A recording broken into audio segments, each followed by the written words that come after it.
Hello friends, ఈ వీడియోలో reverse of ఏ నెంబర్ని కనుక్కోవడానికి సి ప్రోగ్రామ్ ఎలా రాయాలో నేర్చుకుందాం. ముందు లాజిక్ని చెప్తాను. లాజిక్ తెలిస్తే అప్పుడు సి ప్రోగ్రామ్ రాయటం చాలా easy. Okay, for example n అని ఒక వేరియబుల్ తీసుకుంటున్నాం. దీంట్లో 123 అని తీసుకుందాం. ఇప్పుడు మనం ఏం చేయాలంటే 3, 2, 1 అని ప్రింట్ చేయాలి అవుట్పుట్లో. అంటే దీనికి రివర్స్. ఓకే, దానికోసం రివర్స్ అని ఇంకొక వేరియబుల్ తీసుకుంటున్నాం. ఈ వేరియబుల్కి ఫస్ట్ స్టార్టింగ్ వాల్యూ 0 ఇస్తున్నా, తర్వాత రిమైండర్ అని ఇంకొక వేరియబుల్ తీసుకుంటాం. ఇది ఎందుకో మీకు చెప్తాను. ఓకే, ఇప్పుడు లూప్స్ని యూస్ చేస్తాం. వైల్ లూప్ని యూస్ చేస్తే ఈజీ. మీరు వైల్ లూప్ గురించి తెలుసుకోవాలి అనుకుంటే డిస్క్రిప్షన్లో లింక్ని ఇచ్చాను, అది చూడండి. వైల్ అని ఇచ్చి ఇక్కడ ఒక కండిషన్ ఇస్తాం, n నాట్ ఈక్వల్ టు 0 అని. మామూలు జనరల్గా ఇంతకు ముందంతా మనం a లెస్ దాన్ b ఇలాంటి కండిషన్స్ చూసాం. అలాగే a ఈక్వల్ టు b ఇలా కూడా ఇవ్వచ్చు. ఇలాగే a not equal to b అని ఇవ్వచ్చు. ఏ వాల్యూ బి వాల్యూ ఈక్వల్ అవ్వలేదు అనుకోండి, అప్పుడు ఈ కండిషన్ ట్రూ అయినట్టు. ఫర్ ఎగ్జాంపుల్ 10, 20 అని తీసుకుందాం, అప్పుడు ఈ కండిషన్ ట్రూ అయినట్టు. ఓకే, అలాగే ఇక్కడ కూడా n వాల్యూ ఇప్పుడు 123 తీసుకున్నాం. 123 నాట్ ఈక్వల్ టు 0 కరెక్టే కదా, అప్పుడు ఈ కండిషన్ ట్రూ అయినట్టు. ఇలా ఈ కండిషన్ ట్రూ అయినంతసేపు ఈ లోపల ఉన్న స్టేట్మెంట్స్ ఎగ్జిక్యూట్ అవుతాయి. ఓకే, ఇప్పుడు ఫ్లవర్ బ్రాకెట్స్ ఓపెన్ చేస్తాం. ఇక్కడ ఏం చేస్తామంటే ఫస్ట్ ఇక్కడ చూడండి, 123 అనే నెంబర్లో మనకి 3 స్టార్టింగ్లో రావాలి. అందుకని మనం 3ని తెచ్చుకుంటాం. దీన్ని ఎలా తెచ్చుకుంటామో చూద్దాం. Remainder is equal to n modular division 10 చేస్తాం. ఈ మాడ్యులర్ డివిజన్ అంటే ఏంటో మీకు చెప్తాను చూడండి. ఇక్కడ 123 అనే నెంబర్ ఉంది కదా, ఇప్పుడు మాడ్యులర్ డివిజన్ 10 చేస్తున్నాం. అప్పుడు ఏం జరుగుతుందంటే 123ని 10తో డివైడ్ చేస్తుంది.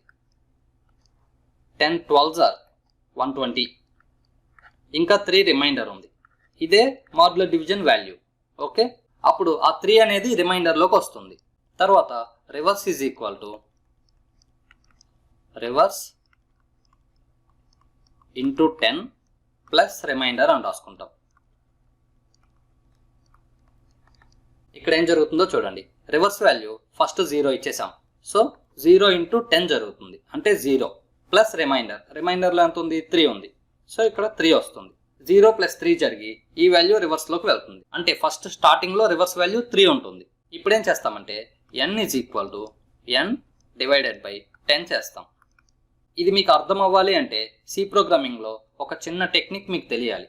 అదేంటంటే ఇక్కడ చూడండి, ఫర్ ఎగ్జాంపుల్ ఏ వాల్యూ 10 తీసుకుందాం, బి వాల్యూ 3 తీసుకుందాం.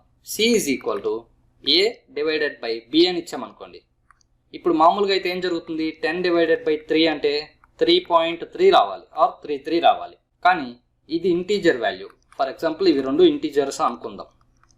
ఇది ఇంటీజర్ వాల్యూ, ఇది ఇంటీజర్ వాల్యూ. సి ప్రోగ్రామింగ్లో రెండు ఇంటీజర్ వాల్యూస్ని డివైడ్ చేసినప్పుడు దాని రిజల్ట్ కూడా ఇంటీజరే వస్తుంది. అంటే ఈ పాయింట్ తర్వాత ఉన్న వాల్యూస్ రావు, జస్ట్ 3 వరకే వస్తుంది. అలాగే ఫర్ ఎగ్జాంపుల్ ఇంకొకటి తీసుకుందాం, 5 డివైడెడ్ బై 2. ఇక్కడ మామూలుగా అయితే 2.5 రావాలి, కానీ ఈ 0.5 రాదు, 2 వస్తుంది. ఓకే, మరి ఫ్లోటింగ్ పాయింట్ రావాలంటే ఎలా అని మీకు డౌట్ రావచ్చు. ఇక్కడ 2.5 రావాలంటే ఎలా అని. అప్పుడు ఏం చేయాలంటే ఇదన్నా 5.0 అంటే పైన ఉన్న నెంబర్ అన్నా ఫ్లోటింగ్ పాయింట్ అవ్వాలి, లేకపోతే కింద ఉన్న నెంబర్ అన్నా ఫ్లోటింగ్ పాయింట్ అవ్వాలి. అలా కాలేదనుకోండి ఇంకొక మెథడ్ ఉంది. ఫర్ ఎగ్జాంపుల్ 10 డివైడెడ్ బై 3 తీసుకుందాం. ఇలా చేస్తున్నాం అనుకోండి, అప్పుడు టైప్ కాస్టింగ్ అనేది ఒకటి ఉంది. దీని గురించి మీకు ఇంకొక వీడియోలో చెప్తాను. ఓకే, ఇక్కడ ఫ్లోట్ అని ఇస్తాం. ఇలా ఇవ్వటం వల్ల ఏమవుతుందంటే ఈ 10 నెంబర్ని ఫ్లోట్ డేటా టైప్లో కన్వర్ట్ చేస్తున్నట్టు. అప్పుడు 10.0 అవుతుంది అనమాట అది. అప్పుడు 10.0 డివైడెడ్ బై 3 అంటే 3.33 వస్తుంది. ఓకే, ఈ కాన్సెప్ట్ ఇప్పుడు మనకు అవసరం లేదు. జస్ట్ ఇక్కడ మీరు గుర్తుపెట్టుకోవాల్సింది ఏంటంటే ఇంటీజర్తో ఇంటీజర్ డివైడ్ అయినప్పుడు అవుట్పుట్ కూడా ఇంటీజరే వస్తుంది. ఓకే, సో ఇక్కడ ఎన్లో ఎంత ఉంది, 123 ఉంది. 123 డివైడెడ్ బై 10. ఇప్పుడు దీనికి ఏమవుద్దో చూద్దాం. మామూలుగా అయితే 12.3 రావాలి, కానీ 12.3 బదులు 12 వస్తుంది. ఓకే, అంటే ఎన్లోకి 12 వాల్యూ వస్తుంది. ఇక్కడతో ఇంకా లూప్ని క్లోజ్ చేసేస్తాం. ఇప్పుడు లూప్ ఇక్కడతో అయిపోయింది కాబట్టి మళ్ళీ వెళ్ళి కండిషన్ని చెక్ చేసుకుంటుంది. ఎన్ వాల్యూలో 12 ఉంది. ఇప్పుడు 12 నాట్ ఈక్వల్ టు 0 కండిషన్ కరెక్టే కదా, మళ్ళీ లోపలికి వస్తుంది. ఈసారి n మాడ్యులర్ డివిజన్ 10 జరుగుతుంది. ఎన్లో 12 ఉంది. 12 మాడ్యులర్ డివిజన్ 10 అంటే 12ని 10తో డివైడ్ చేస్తాం. 10 1s are 10, రిమైండర్ ఎంత 2. ఇదే దీని వాల్యూ. ఆ 2 వాల్యూ రిమైండర్లోకి వెళ్తుంది. ఇప్పుడు ఇక్కడికి వస్తుంది. ఈసారి రివర్స్ వాల్యూ 3 ఉంది, సో ఇక్కడ 0 ఉండదు, 3 ఉంటుంది.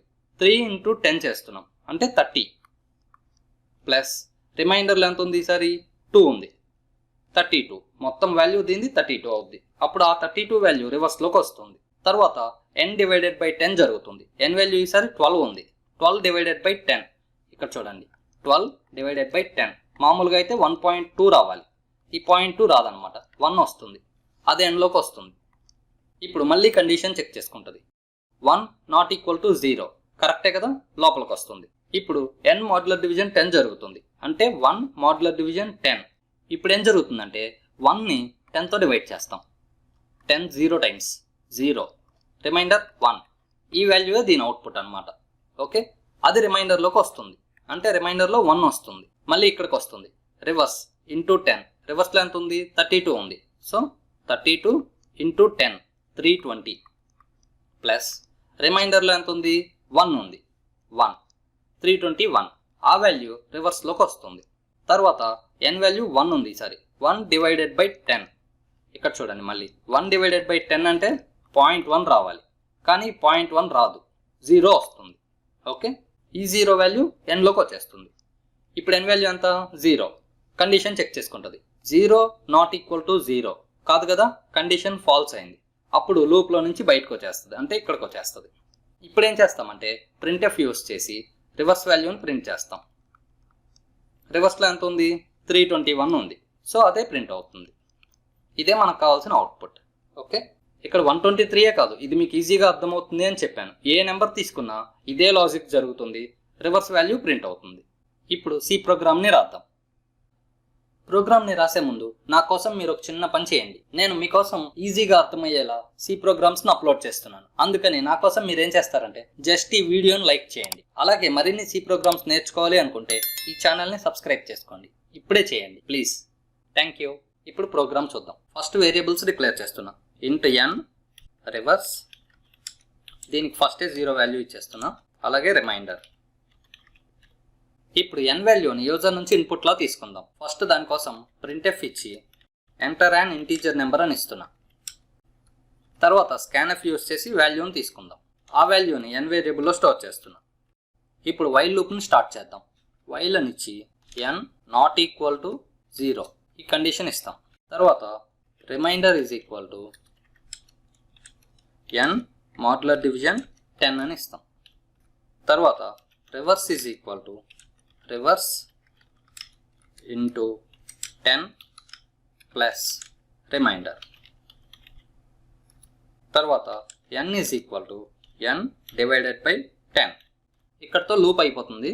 తర్వాత లూప్ బయట ఏం చేస్తామంటే ప్రింట్ఎఫ్ యూస్ చేసి రివర్స్ వాల్యూని ప్రింట్ చేద్దాం. Reverse is equal to %d అని ఇస్తున్నాం. ఇప్పుడు అవుట్పుట్ చూద్దాం. ఫస్ట్ 123 అనే ఇస్తున్నా. చూడండి రివర్స్ వాల్యూ 321 ప్రింట్ అయింది. ఒకవేళ జస్ట్ నెంబర్నే ప్రింట్ చేయమని అడిగారు అనుకోండి, ఇలా రివర్స్ అనేది ఏం లేకుండా, అప్పుడు ఏం చేయాలంటే జస్ట్ ఇక్కడ ఈ రివర్స్ అనేది తీసేస్తే చాలు. ఇప్పుడు ఒకసారి అవుట్పుట్ చూద్దాం. ఇక్కడ 425 అని ఇస్తున్నా. చూడండి 425 అని ఇచ్చాం, 524 ప్రింట్ అయింది, అంటే దీనికి రివర్స్. ఓకే, ఇలా ఏ నెంబర్ ఇచ్చినా కూడా దానికి రివర్స్ నెంబర్ ప్రింట్ అవుతుంది. ఈ ప్రోగ్రామ్ మీకు ఈజీగా అర్థమైంది అనుకుంటున్నాను. మీ ఒపీనియన్ ఏంటో కామెంట్స్లో తెలియచేయండి. అలాగే ఈ ప్రోగ్రామ్ని మీరు కూడా రాయండి. డిఫరెంట్ వాల్యూస్ ఇచ్చి అవుట్పుట్ చెక్ చేయండి. ఏమైనా డౌట్స్ వస్తే కామెంట్స్లో అడగండి. Thank you.